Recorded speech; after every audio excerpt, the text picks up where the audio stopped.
discuss very important topic, decision making. What is decision making? Decision making at individual level, decision making at groups level, and how the decision making makes sense for an organizational level. So the decisions which are usually taken at the organizational level, because of the organizational leaders, decisions is individual level. Because of the a group of people in the organization, when the decisions are taken in groups, for example, at a board level, when the people sit for a kind of consensus to develop about a particular policy, about a particular action. So when they sit together and they decide to take a decision after developing a consensus at a particular point, so that is called at group level. So let's look at the exactly meaning of the decision, nature, its nature of decision making, how we take decision, what is basically decision. So decision making is an act of choosing one alternative. What is basically decision making? It's an act of choosing one alternative from or among a set of alternatives. Why you take a particular decision? Because you have multiple options about a particular action to take, a particular situation to create. So you have a set of alternatives, and among those set of alternatives, when you pick one single alternative, so that sort of choosing, deciding, looking at or picking one particular thing among others is called decision making. So this is very simply you can make meaning of the decision making. Now the decision making is basically it's not a kind of is a product, rather it's a process. When you are going to pick one alternative among others, you get engaged in a thinking process. You discuss those alternatives. You look at pros and cons of those alternatives, and you see contextually which one is the most suitable one when you go for one particular alternative. So why you go for one particular alternative among many others? Because you see so many things in the favor of that particular individual who is going to take that decision. When that if there is a group involved, so when you take one single alternative, how that single alternative is the most beneficial for the whole group for which you are going to take. So that's why it's a process. It engages people in thinking process. It lead them to identify the pros and cons of those alternatives. And after reaching at a certain level of making mind that this one alternative is the most reliable, most effective, and most beneficial to select. That's why this is an act of choosing one alternative from among a set of many alternatives. So decision making as a process, when we look at it, recognizing and defining the nature of a decision situation, identifying alternatives, choosing the best alternative, and putting it into practice. So that's why it's a process. So you recognize all those available alternatives, set of alternatives, and you go in detail the benefits and disadvantages of those all alternatives. And that's why you realize this whole situation in the context in which you are going to pick that particular one among many. So you look at the best one among all those, and then you put that one into the practice application level.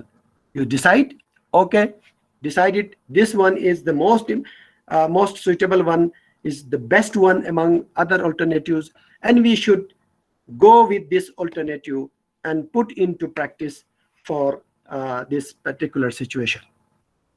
Secondly, it is a process because it is an effective decision is one that optimizes some set of factors such as profits, sales, employee welfare, market shares. If we are going to talk about a particular school, so how this is very much beneficial in terms of enhancing powerful learning of the learners, improving professional development of the teachers, improving the overall condition of the school improvement, and so many things. Because you get engaged in such a way that which factors that provide you a lot of profit, a lot of benefit, which factors are there, you can make sense that these factors are the most prominent factors as compared to in the other alternatives. So we should go for this particular alternative. That's why you optimize those some of the important factors. Thirdly, managers make decisions about both problems and opportunities. So in the organizational setup, managers mostly look at two things: what is the problem and what are the opportunities.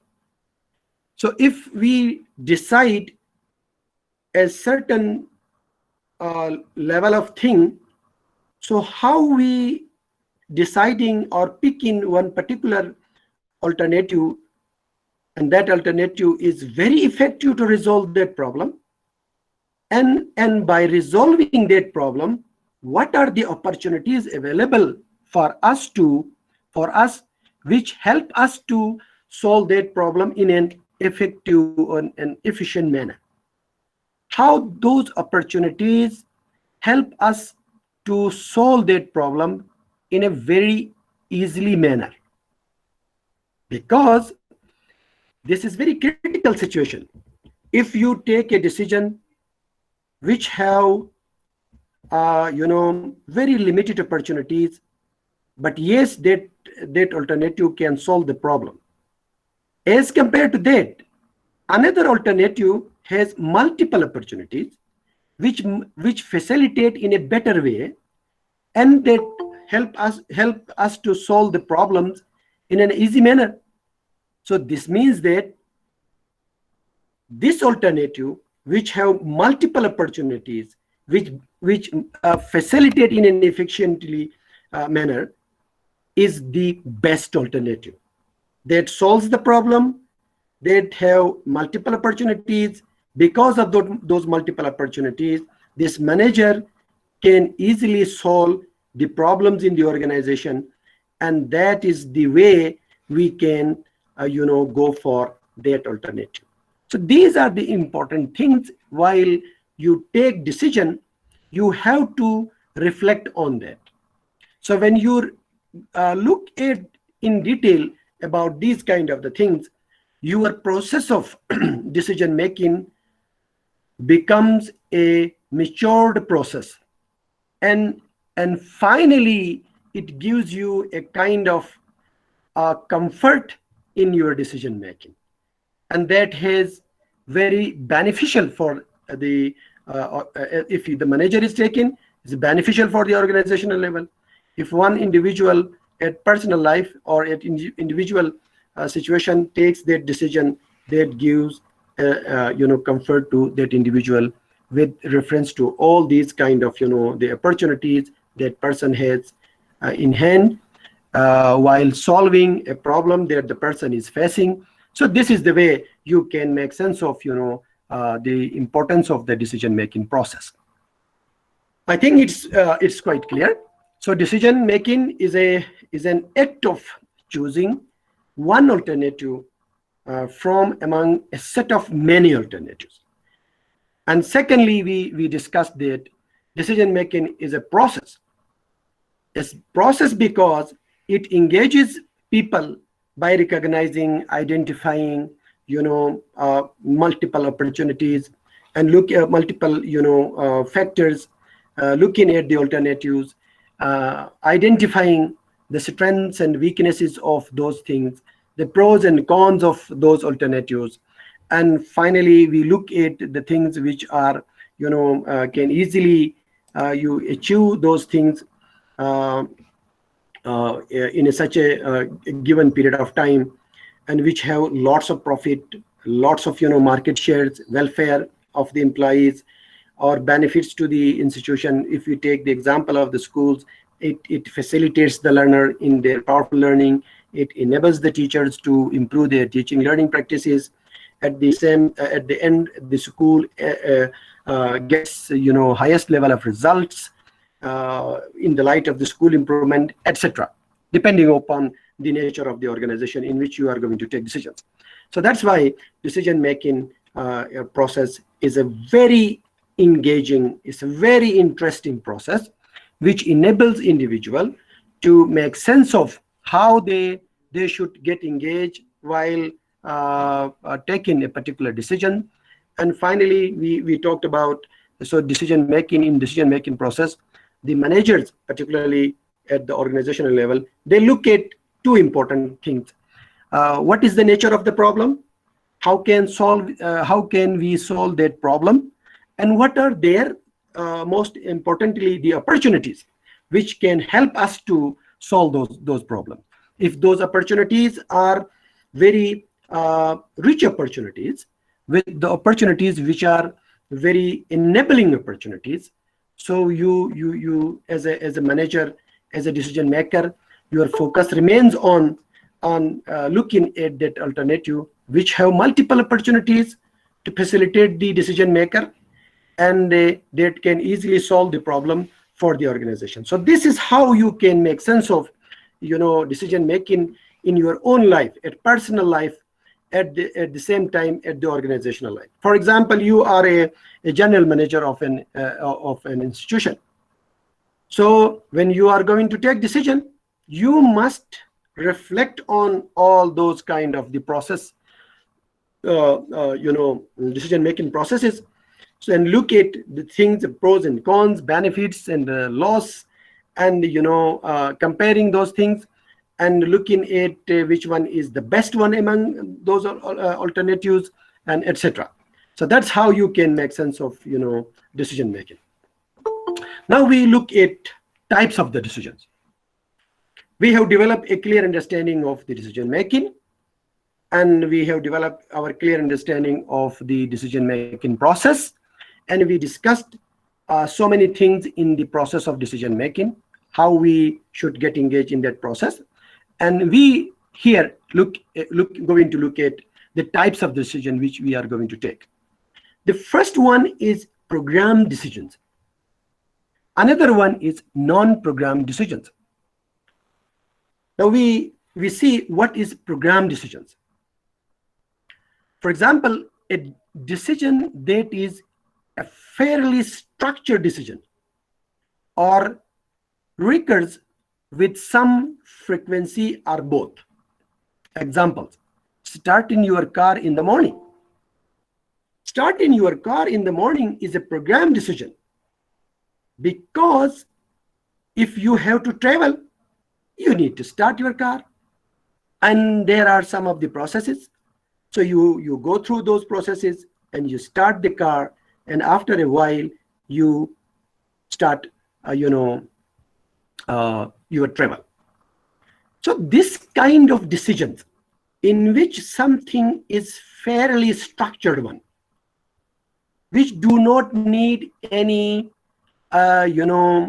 picking other alternatives or looking at something or going in a deeper level of the processes, and finding the best alternative, etc. So because something is decided, something is fairly structured one, and that with some sort of frequency, you usually go for that, or somewhere this with little bit modifications, you take the decision.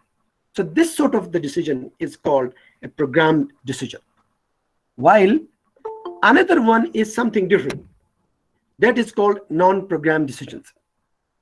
What is non-programmed decision? It is a decision that is relatively unstructured.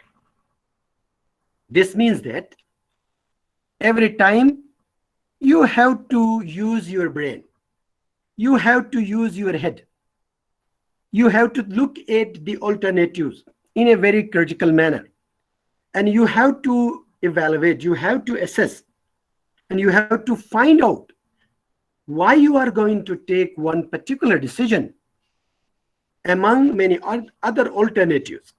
So what is the logic? So that's why you have to be very conscious about here while taking decisions in the frame of reference of the non-programmed one. Because this is relatively unstructured and occurs much less often than a programmed decision. We know in programmed decision there is a fairly structured one. As earlier we talked about, for example, when you enter in your office, what do you do first time? So that is also a programmed decision. Probably you go for your attendance and some seating arrangements. For example, you put your laptop on this your table, and you start opening and this and that, and so this sort of things are programmed decisions. But in non-programmed decisions, that's not the way. That's relatively unstructured and occurs much less often than a programmed one. Example: choosing a vacation destination. For example, you have weekend, and unfortunately in this class you have no weekends. In other days you are engaged in your office, and on Saturday, Sunday you engaged with your MPhil classes. But for others who have some weekends, they do not do any other thing, and they just remain engaged with their 5 days a week office, and two days weekend days. So they have to choose a vacation destination.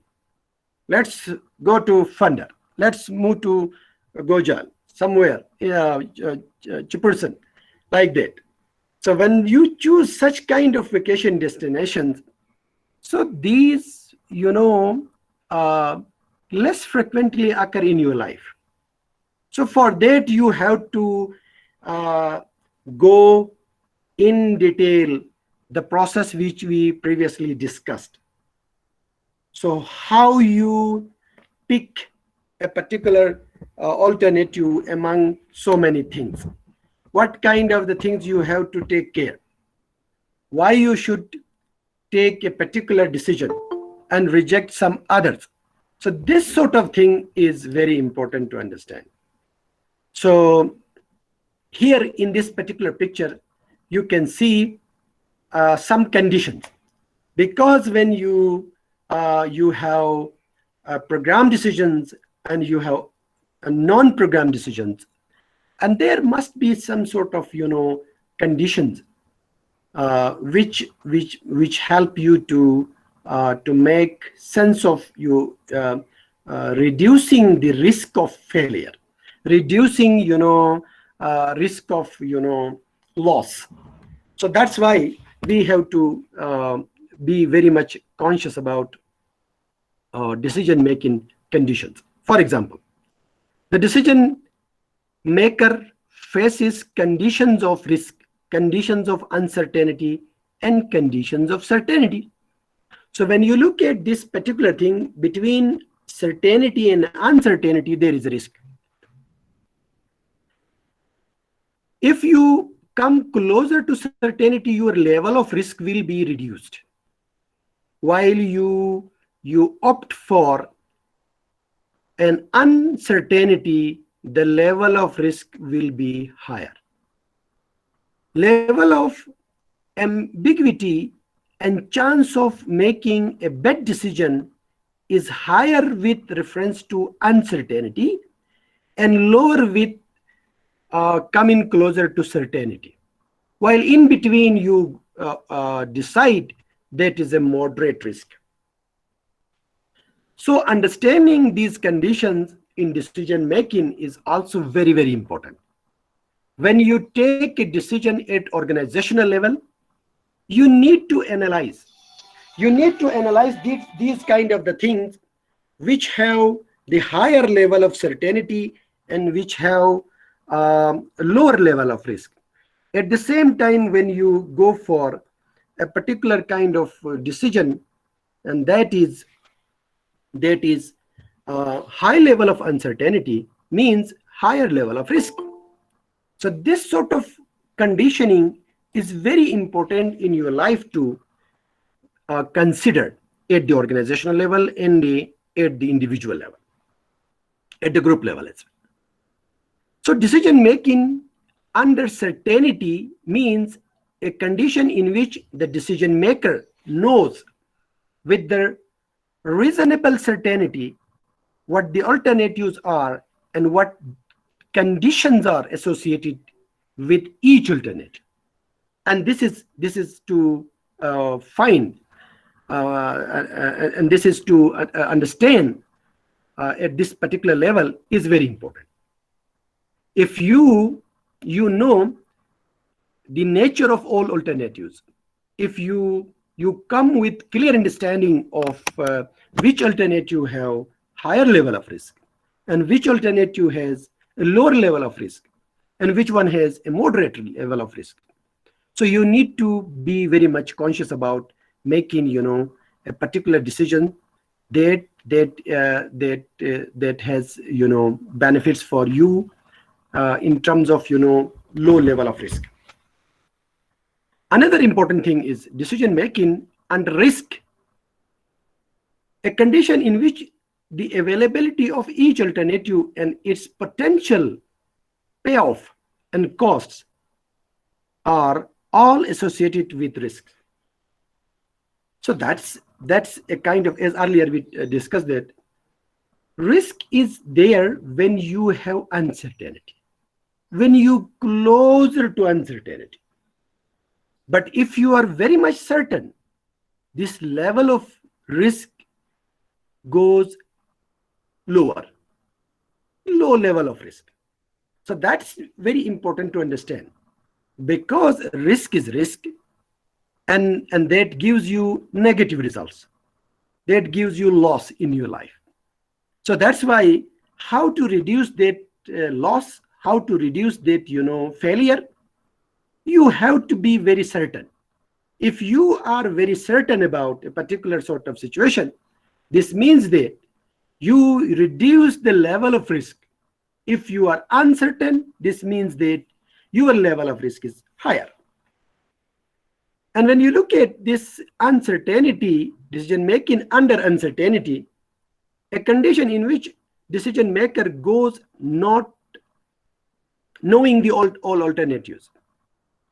the risk associated with each or the consequences of each alternative becomes much higher.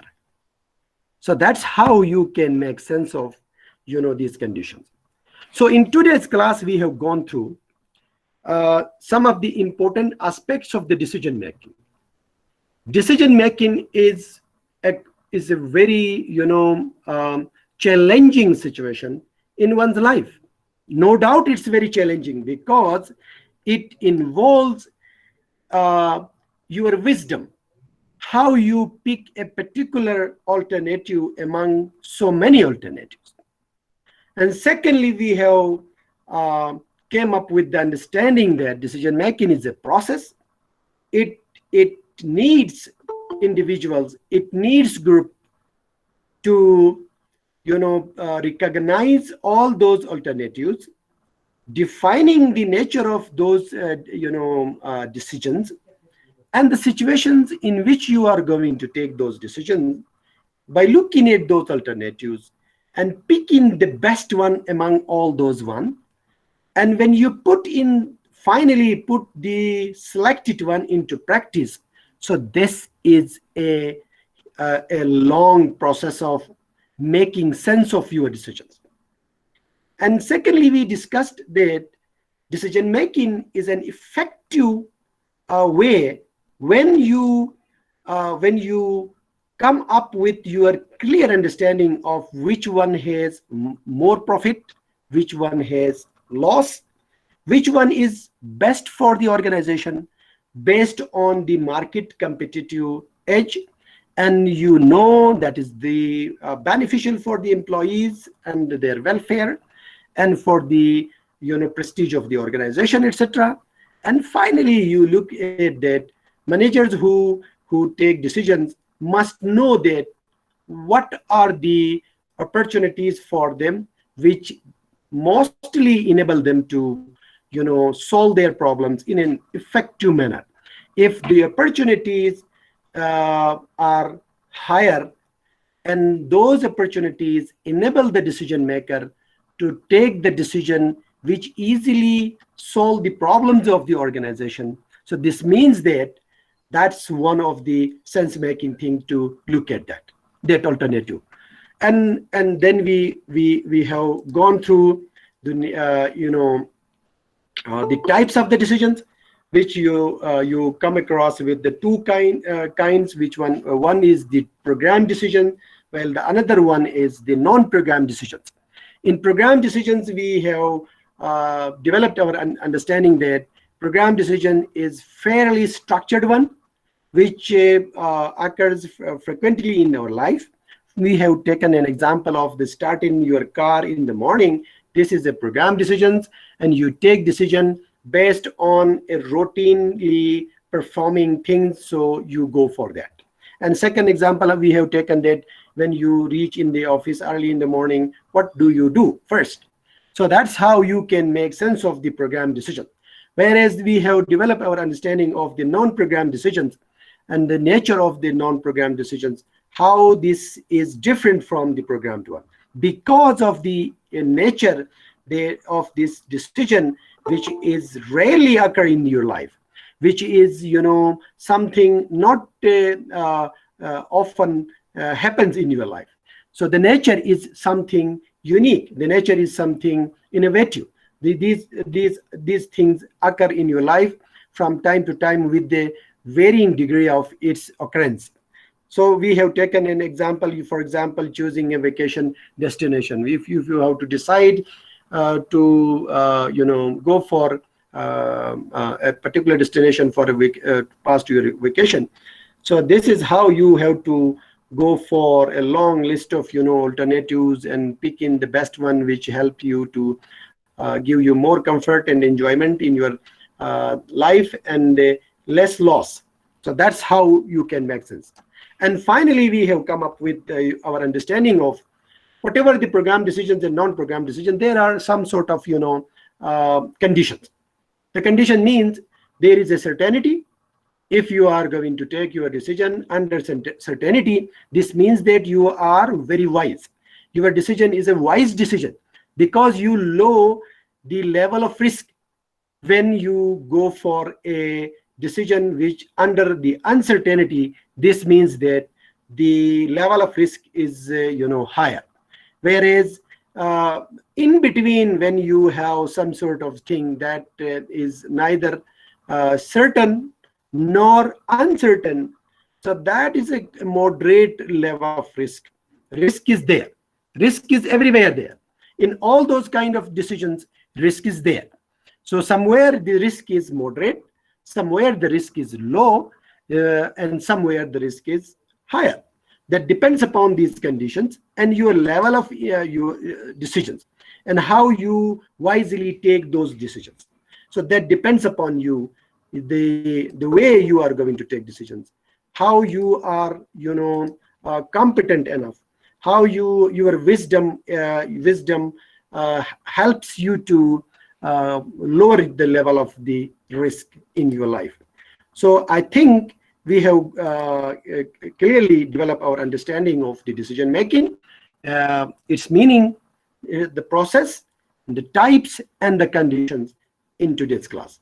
So I guess you have developed your clear understanding of the concept. Thank you so much.